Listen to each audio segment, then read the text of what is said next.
یک مرد که لیلابادی ساعتی ممکن همی 11 تومن اخوجان دوشنبه اومد است ماشین خطی یکی چراغاش میموره وای نوشافی نمیدونه چی کار کنه ایسوسو نگاه میکنه که یک کبین ماشین کفا یا ماشین چراغاش گیران اومده است اما میگه یک ماشین اومد کفاش میشنم در ماشین میشینه تیار میسته ماشین میگذاره کفای میره یک اون ماشین میسته اینم ایستاده او یکا اون ماشین تگیر ما گذاریم او یکا کجا میگذاریم ما حولیم بر رسیدم ملکه شما کفای من کجا میرید یک کسی که دیگه شود یک مستفید دیگه بیا نه خیر رفتشین ولی اکی بختیار بیا بگب زن بعد یک مستفید دیگه همین گوشا گو میکنه پریشان خاطر ایسوس همین سرش ویران بعد درونی ترالیبوس با میشیند لبای اکی بختیار رو میگی او جهازی میبیر رفته چی؟ جان تسد ما تگی بلابا نمان بعد پریشان خاطر درونی ترالیبوس انا اومد بیا جورا جان بیا زیبی مجلسم یک قرصه برای این بچه دو بار میبرم اون نامه نکنیم السلام علیکم شما نغزین تینجین سلامتو نغزای نامو چیه؟ صنوبر دختری؟ ها ما با بچه کده برای چیکا فتا گشتیم اینا کو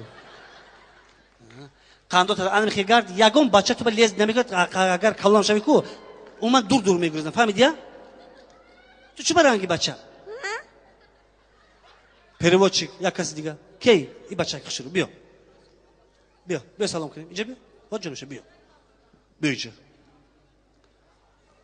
السلام علیکم تاغا جان نغزین تیجی خوبی نام شما چی نفه چی گفت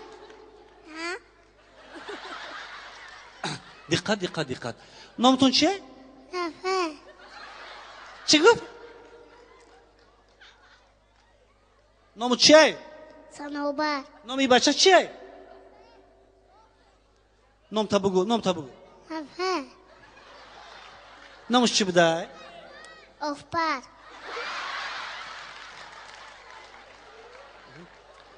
تو ای کجایی ایدنغره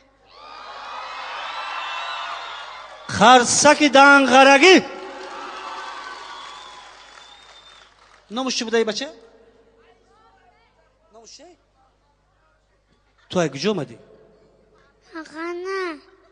اخانه کندو این جوره منی حزمت شکلات میده پول میتیم هر دومو جورا این همسی فی من مازش گوری خمایداش دو رفت همسی بوده ما قطی که آمدی اخانه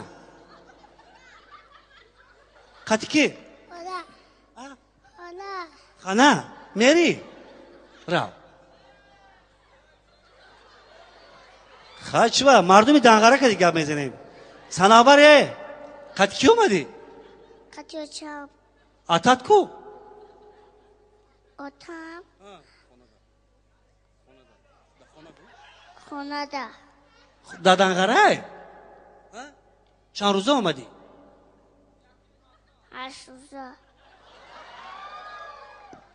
یکنیم هفته ما تو میستیم جوره دایی دوشنبه 8 روز اومده آتاتا نغز ببینی آچاتا اتمه آچاتا کندو تزن این لباسه کی خری اتم پولا کی دو اتم آتات کار میکنه ها دا گجو در خونه آچات چی کار میکنه اتم کار میکنه آتات در خونه چی کار میکنه در خونه کار میکنه چی کار میکنه چی کار میکنه چی کار اوقات میکنه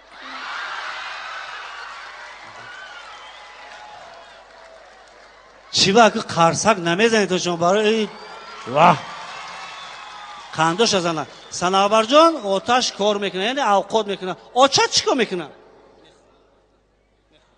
میخره کندو تزن تو آچه نظم میبینی یا پولا؟ پولا. یک خرسه برای صنوبر بانو. خوش آمدید. یک گلدسته صنوبر بیا ایدنگر آمده اینجا بیا. همون بخ 84 بگو همین گل مهمان رو ده. آج جانو شما. با گل ایدن پس گیر بیا آج جانو شما. زنده باشه سلام باشه. تاغا جان سلام علیکم. چیکار شما نازمی تیزمی؟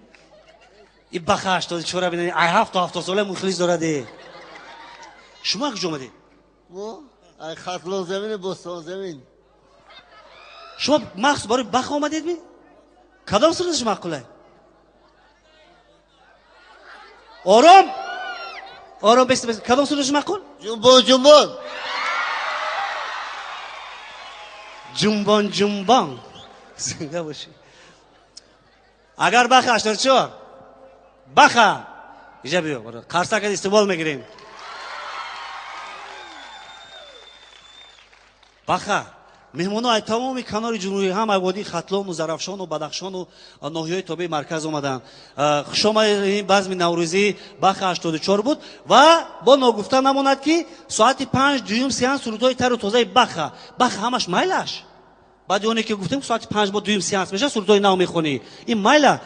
وای خیلی گل دخترای جوانو مایلش. تاغام ببینید کجا اومدن. پرسید کدام سرود معقول؟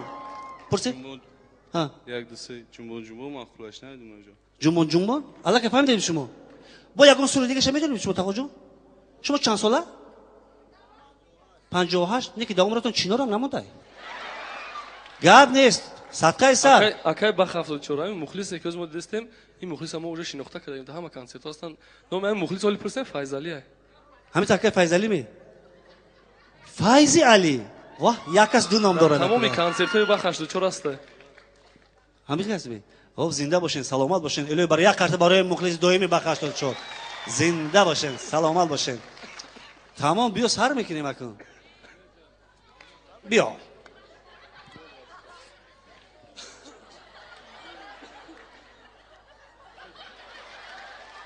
بیا ما مصلحت کردگی مردمی دنقره کردی سلامت باشی حالی آدم پس با برو جوی خواهر جان ای جوره جان میگم خشه مرحمت جنبون و من یک صحبتی آزاد میشوه کدام ای گل دخترا مخلص اشهدی بخ 84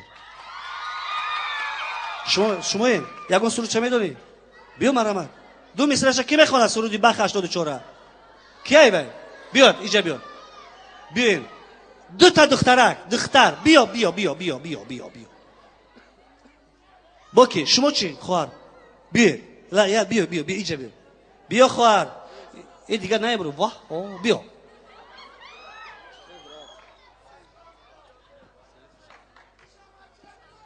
ندا ها یه سلام نام شما رابیا بون نام شما دیلانگیز ایجستو ما پیش رابیا استون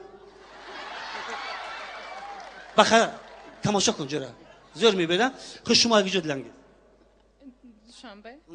دوشنبه شما از کجا وحدت سلامت باشین خوش اکشش نختی کی این کرد بخ 84 او سلامت باشین یکون سرودش معقول تو با کدام سرود چه میدونی کی جنبان آخه این جمهوری یکون بالا داره می جمهوری چی معنی داره بیا وای گوید ها می جنبانی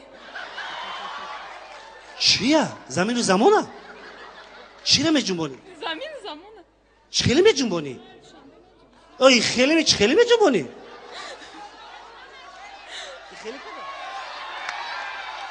همین جنبان همین خیلی می کنی خان تو جنبان نگو دو بسرش خان جنبان جنبان خوش رو چه جنبان قدی لرزانم من بردم در هر دو چشمای شیرین آرامی جانم بناز میره یا ایستا من قدماتا آیستا تر با جنبان کی نشکنی کبلو کتا